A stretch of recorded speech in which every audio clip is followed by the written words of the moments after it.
Charter California Edition. I'm Brad Pomerance. Our friend is back, Anthony Portantino. He was a member of the California State Assembly from 2006 to 2012. He left as a result of term limits, but he is still making noise. He recently became a visiting fellow at the Unruh Institute of Politics at USC. Yep. And you gave a speech recently about ethics in government. It's something you pushed mightily while you were in the Assembly. Why don't you give us kind of a thumbnail of what your theme was in this speech to your students? Well, it was actually very exciting that one of the USC accounting professors, as part of the management accounting program, they do a course in ethics of accounting. Sure. And they typically will bring in some of the state regulators that look at the private sector. They'll bring in some of the former Enron folks, some people that have had some problems out in the accounting field, auditors and the type. So this year they wanted to do something a little different.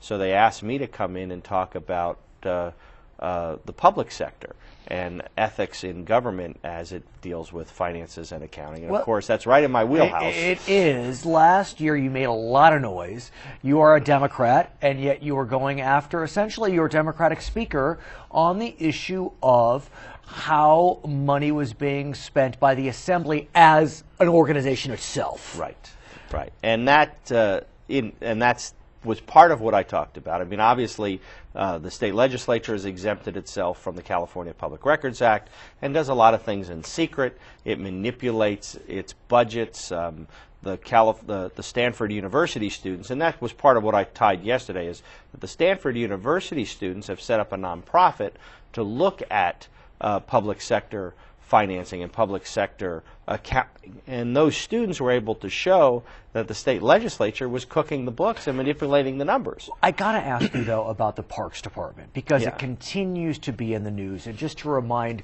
our viewers, the Parks Department somehow, some way, was able to hide $50 million. $54 million at a time when the governor was cutting the Parks Department's budget and was going to close about 70 parks, and private interests were raising money to keep the parks open, and yet the budget cut was $22 million, and so they had double what they needed to keep the 70 parks open. I mean, what a parade of misery. Well, that's the point. I mean, you have the Parks Department hiding $50 million.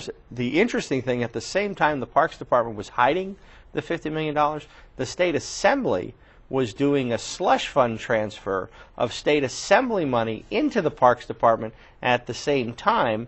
And for what purpose? Because they asked. And so the leaders have in the state assembly, the leaders have a 25% of their budget slush fund. That was just reported in the San Gabriel Valley newspaper. Let me finish. What gets me crazy is it's the same assembly leadership will now say audit the Parks Department, but at the same time was funneling millions of dollars to the Parks Department. So that's why this theme of using accounting ethics and accounting principles can help, I think, lead to better policy and better decisions. And that's why it was exciting to be in the classroom. But what leaves me flummoxed about the Parks Department scenario is that if you work at the Parks Department, I would think your incentive would be to keep parks open. Right. You have $54 million hidden. Set aside. Why wouldn't you somehow sneak it back in so you could keep your parks open? I don't understand. I agree with you. I agree with you. I guess they were saving it for a rainy day. For what? But it was the rainy day. I know, and the rainy day had arrived. Right. Well, the good news there is John Chung, the controller, had access to go in and audit the Parks Department and lead to hopefully better practices. But here's what's frustrating for folks like myself. You can say a lot of things, for example, about redevelopment. Right. That was the program whereby cities used a portion of property taxes to revitalize neighborhoods. I've seen Hollywood. Redevelopment turned Hollywood around. It is undeniable. South Los Angeles, redevelopment turned it around. But the problem is you have these shenanigans being played where, if there are 400 redevelopment agencies, maybe 4 of them or 14 of them are playing accounting games, and so everyone gets tarred.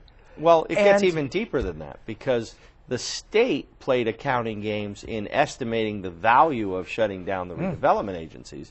And so in order to sell the shutdown, they inflated the dollar amounts to the public and said, this is going to lead to X billions of dollars of revenue for the state. Let's shut it down. Obviously, there were those of us who said, you know what, the key is let's show the good actors, the cities that are doing it well, and the accountability, and get rid of the bad actors. Let's bring some reform. We don't do that. It's a double whammy. Right. I mean, I have spoken with city council member after city council member about the demise of redevelopment. Should there have been reform? Probably. Absolutely. Probably. But what was done was actually masterful. They used the accounting ethics scenario, created this parade of horribles to suggest that all redevelopment was bad, played right into the narrative, redevelopment's gone. Right.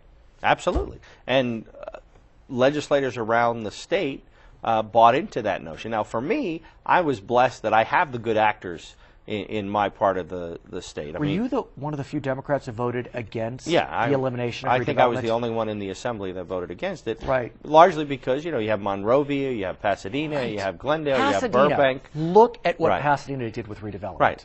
All accountable, all transparent. So getting back to the whole scenario of the accountants, to me, you create accountants with a good ethical standard who can go out into the world. And I've actually received a couple emails and a couple calls since that lecture from prospective CPAs who have now said, you know what, maybe I can go into public policy and change it from an ethics perspective. Let me ask you this, though. I think it's important that you're doing the work you're doing, which is shining a bright light on this question of accounting and ethics. But the redevelopment scenario shows that that light can be manipulated in a way to shine on scenarios where there aren't ethical lapses. So how do you do it in such a way that the bad actors are called out, but the good actors don't get swept in? You have to go to the policymakers, because what we saw was policymakers reacting to an agenda, not reacting to the policy, not reacting to the facts. And that's where the transparency of the budgeting process within the party apparatus will lead to a freer, more democratic legislative deliberative body. That's why there's two pieces to it. There's the implementation of ethics, but then there's also changing the way budgets and money is spent within the system that breeds the party discipline. Now, there were many of my colleagues who felt the same way I did on redevelopment. They didn't want to vote that way, but what they were afraid of was losing their office, losing their staff, losing other things, and so that's why. That's the next layer. Right, that's the next layer. It's using the state budget for party discipline. That, to me, frankly, is criminal, and we shouldn't have it. Done by Democrats and Republicans. Exactly. And often it's the leadership, in this instance on the Democratic side, that's enforcing the discipline for the Republicans. Right. So the Republican minority leader will say, XYZ didn't act nicely, Mr. Speaker, change your office. Exactly. And so that's it's a big conspiracy. But that's how we have to start with those young minds in the classroom. But then what's the answer? I mean, look, leadership is leadership. It happens in Washington. It happens in Sacramento. It happens in Frankfort, Kentucky. I mean, it happens. You know, where leadership but we can never say it happens, let's just live with it. What we have to do I hear you. So is what's we the have answer? to say we have to reform the way we do the budgeting process. We have to, for example, there's efforts to say bills have to be in print 3 days. Look at prison realignment. We had a complete and total overhaul of the criminal justice system, and it didn't have a public policy hearing. I mean, just changing the system to where you say if you're going to do... the governor was under the gun, literally and metaphorically. The U.S. Supreme Court was... Right, but you still don't completely overhaul and release thousands and thousands of inmates on our street without having a conversation about it. Okay. So you're a good man. I love having you on the show. He is currently a visiting fellow at the Unruh Institute of Politics, a member of the California Film Commission. His name is Anthony Portantino. I'm Brad Pomerance. You're watching Charter California Edition. Prior to the collapse of Enron in 2001 due to an accounting scandal, at what price had Enron's stock share peaked? Before Enron was forced to declare bankruptcy due to an accounting scandal, its stock had hit a high of $90 per share. You're watching Charter California Edition. My name is Brad Pomerance. Our guest, Larry Applebaum. He is the president of the Burbank Unified School Board, recently re-elected. Congratulations, your third term. You were the top vote getter, which is a great feat. But I do want to ask you about a different election in Burbank, and that was known as Measure S, a bond for schools. What do you tell us about it? Measure S was a $110 million school bond that we put before the voters and asked for them to give us the authorization to sell up to that amount. The last bond in Burbank was passed in 1997, so we had quite a bit of built-up need, and we wanted to make sure that we had enough money in our accounts to be able to address that need and to take care of some of the things that we want to do that are very proactive, like including technology in our schools, which aren't there. Right. Now, for infrastructure bonds like that, pursuant to a law passed in 2000, the locality needed 55% of the vote to pass. For other tax measures, we'll call them, you need 2/3. What happened in Burbank this time? We passed a 55% Prop 39 bond with a 62% rate. Which is not a bad victory, considering, if you may, that the voters of the entire state recently passed Prop 30, increasing their sales tax by a quarter cent. Voters in LA had turned down a sales tax recently right next to Burbank. Why do you think your voters were generous? I think that we made a compelling argument, and I think that we did a lot over the last several years to prove that our interest was being transparent. We had some questions about some of the money that was spent from the 1997 bonds, and we went out and did a forensic audit, which proved that not only were we able to account for every dollar, literally down to the cents. Really? Yeah, well, they got it down to 37 cents, and it was $112.5 million. Wow. So it was pretty, I'm pretty proud of that as a member of the community. That's interesting. We recently spoke with Anthony Portantino, a former member of the California State Assembly, and he gave a speech to some students at USC about accounting ethics and how critical it is that there be a transparency for the public, and how so often you just don't see that. So when you're 37 cents off out of $100 and blank million, you're in good shape. And that was really, I think, one of the convincing pieces. And I think that the community is relatively conservative, but recognizes the import of schools and fiscally, no doubt. Yeah. I do want to ask you about a proposal floating in Sacramento that would change the threshold to pass various taxing or bond initiatives. 55% is set only for infrastructure bonds for schools. There have been policies and bills floated that would allow that number to drop, the 2/3 number, to 55% for just general school spending. Could be for salaries. What do you think of that, to drop that number? I've actually been in favor of, it was originally put forward by Joe Simidian four or 5 years ago. Former state senator. And he's brought it forward every year. Now there's a new person carrying the torch, but it's long overdue. I think that as long as the state is going to use the schools as the piñata for budget breaking, because that's what they do. Proposition 98 specifically says 40% of every dollar that comes in is supposed to be used for schools. They haven't met that threshold in many years. If they met that threshold, we wouldn't need these things to occur. Well, let's talk about education funding generally then, because as you know, Governor Brown has proposed a very, I'm just going to say, radical solution to the education funding crisis that we face. And it's known as the local control funding formula. And what he wants to do is he wants to change the way school districts receive money. Currently, a lot of strings attached, categoricals as they're known. He wants to cut those strings, but he would change the formula significantly, whereby for a school that educates English language learners, foster kids, or economically disadvantaged, for each one of those students, the school would get a 35% bump. If the school district has over 50% in those categories, another 35% bump, for a total of 70% bump for those school districts. What do you think of that? I think it's horrific for the school districts that are like Burbank that wouldn't qualify under those terms, but yet have 33% English learners, have a significant socioeconomically disadvantaged population.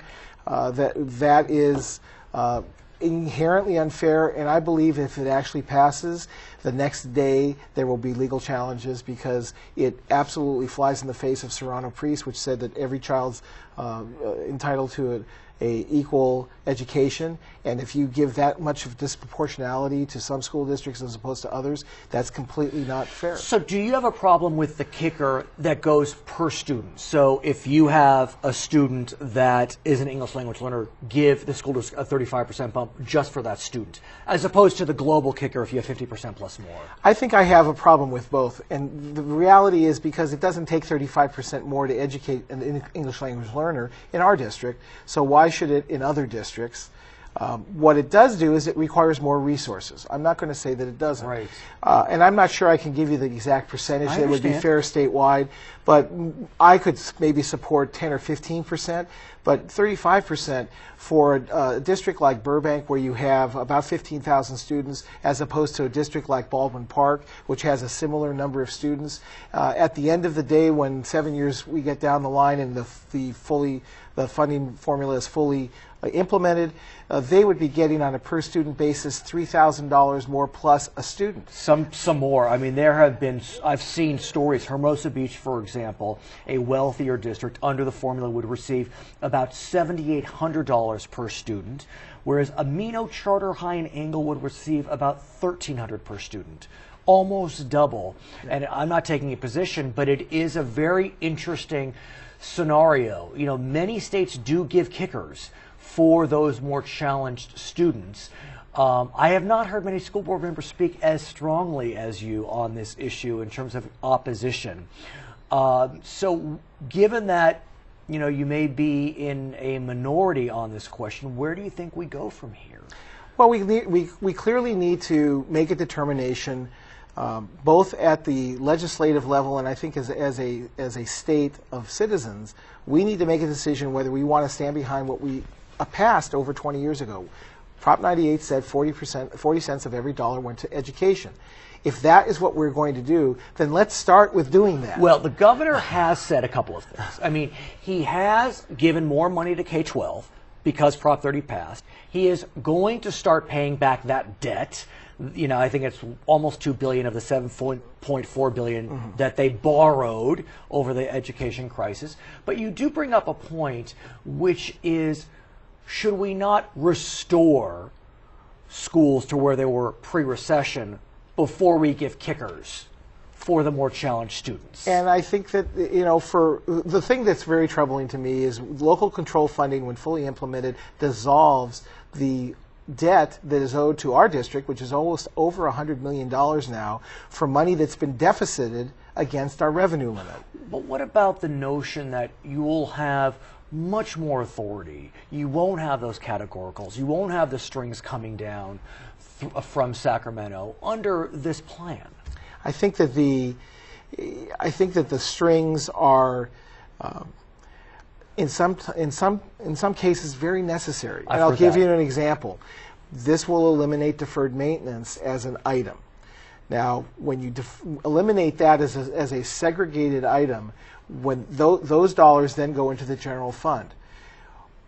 Depending on how you view that, and I say that as a school board member, I view that as, okay, now you have a bigger pot of money. Well, our bargaining units also see it that way, and they want to share from that pot. When you segregate out deferred maintenance as a item that is put aside and can only be used for the purposes of infrastructure replacement or maintenance over time, you don't have to fight over that. So where do you go from here? You're the president of a significant school board in this region. Have you let it be known that you're concerned about this proposal? We recently passed a resolution that was not in support of the local control funding formula and supported instead a restoration of the 2008-2009, which is kind of the mecca of educational funding, and then making a determination that if you want to start removing categoricals, bring in 10% bumpers for kids and 10% bumps for kids that are for districts that have a number. So that makes a number that's more realistic and more reasonable. He's Larry Applebaum, president of the Burbank Unified School Board. I'm Brad Pomerance. You are watching Charter California Edition. How many school districts in Los Angeles County rank in the top 25 largest in the state? 2, 3, 4, or 5? Only 2 school districts, Los Angeles and Long Beach, rank in the top 25 largest in California. To start our California edition, I'm Brad Pomerance. We are now joined by Jon Gundry. He is the superintendent for Pasadena Unified School District. Sir, thank you so much for joining us. It's a pleasure to be here. I want to speak with you about the governor's proposed education funding formula, really revolutionary in a lot of ways. And what the formula would do is change the way schools are receiving money, and they will look at the student. If a student is either ESL, second language, economically disadvantaged, or foster care, a 35% kicker will follow that student. But if a school district has more than 50% in those categories, there's another 35% kicker.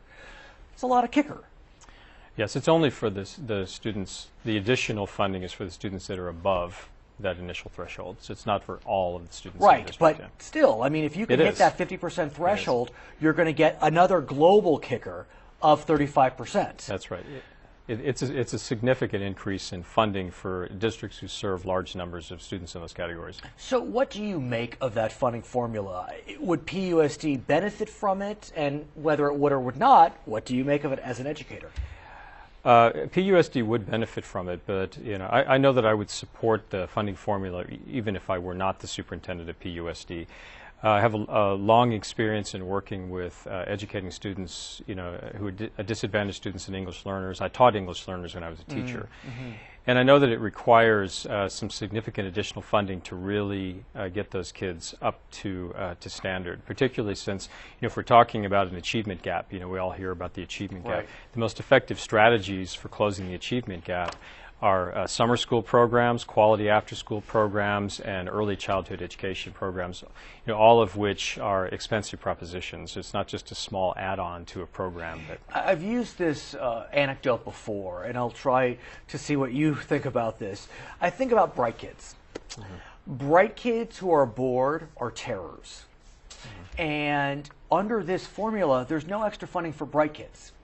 And it may sound elitist, but that being said, if you're not challenging them, they can disrupt the classroom in a dramatic way. Yes. So are you concerned about that gap? Actually, I am, and this is not the first time that this has come up, because I think that if I were writing the formula, I would also include an add-on for gifted and talented students, because I think that we do need to differentiate our educational opportunities for those kids as well.